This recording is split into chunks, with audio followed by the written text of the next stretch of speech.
அன்பின் வாழ்த்துக்கள்.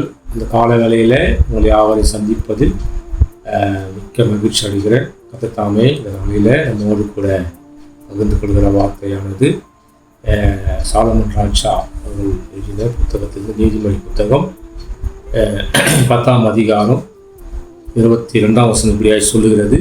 கர்த்தருடைய ஆசீர்வாதமே ஐஸ்வர்யத்தை தரும், அதனோடு வேதனை போட்டார். எல்லா அருமையான பிள்ளைகளே, வார்த்தை சொல்கிற காரியம் என்னன்னா, நமக்கு எல்லாரும் இன்றைக்கி ஆசீர்வாதத்தை விரும்பாத ஆட்கள் யாரும் இல்லை.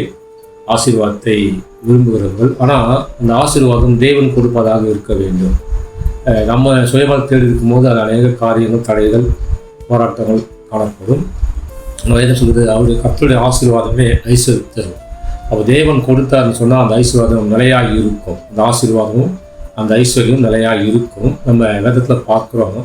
அருமையான நம்முடைய தாசன் யோசேப்பு அவர்கள் இருந்தார்கள்.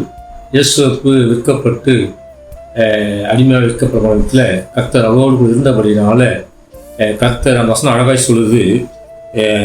ஆதியாகமம் 39ஆம் அதிகாரம் 5ஆம் வசனம், அவனுக்கு உண்டான எல்லாவற்றிலும் கர்த்தருடைய ஆசீர்வாதம் இருந்தது. அப்போது அந்த எகிப்தின் வீட்டு கர்த்தர் ஆசீர்வதித்தார்.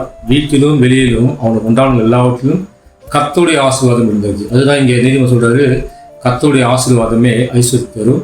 அப்போது யோசேப்பு எப்படி அப்படின்னு கேட்கும்போது, யோசேப்பு தேவனுக்கு முன்பாக உத்தமம் பரிசுத்தமாக வாழ்ந்தபடினால அவனோடு கூட ஆசீர்வாதம் இருந்தது. அந்த ஆசீர்வாதம் அவன் இருந்த இடத்தையும் ஆசீர்வதித்தது. தேவ பிள்ளைகளே, நம் தேவனுக்கு முன்பாக இந்த ஆசீர்வாதம் ஐஸ்வர்யம் உண்டாக வேண்டும் என்றால் யோசேப்பு போல உண்மையும் உத்தமமாக பரிசுத்தமாய் வாழும்போது யோசேப்பை ஆசீர்வதித்த தெய்வம், அவனோடு கொடுத்த தெய்வம் அவன் எஜமானையும் ஆசீர்வதித்தார். அந்த ஆசீர்வாதம் அங்கே உண்டானது. இன்றைக்கு கேட்கிற தெய்வ பிள்ளைகளை, யாவும் தேவனுக்குள்ள உத்தமம் உண்மையாகவும் பரிசுத்தமாய் வாழும்போது அந்த ஆசீர்வாதம் உண்டாகும். அந்த ஆசீர்வாதம் தேவன் தருவார். அந்த வசனம் ஆசீர்வாதமே தரும், அதோட வேதனை போட்டார். நன்மன் தெய்வ பிள்ளைகளை மீண்டுமாய் சொல்லுகிறேன், நம்ம வாழும்போது இந்த ஆசீர்வாதம் நிச்சயமாய் உண்டாகும். ஆமென். ஜெபிக்கலாமா?